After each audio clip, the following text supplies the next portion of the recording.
রাজধানী ঢাকায় আজ আংশিক মেঘলা আকাশের পাশাপাশি হালকা বৃষ্টি ও বজ্রসহ বৃষ্টির সম্ভাবনা রয়েছে।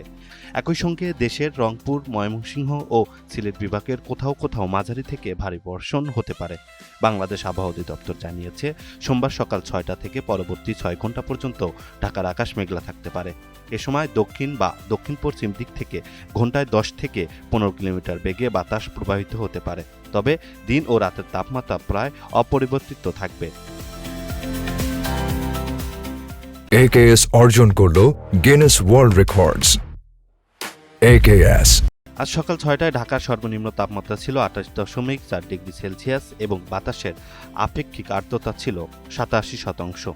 গত ২৪ ঘণ্টায় রাজধানীতে ১ মিলিমিটার বৃষ্টিপাত রেকর্ড করা হয়েছে।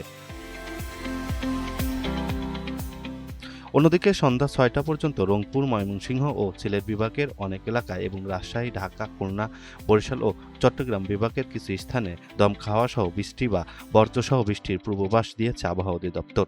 তবে দেশের কোনো নদী বন্দরের জন্য আজ কোনো সতর্ক সংকেত জারি করা হয়নি।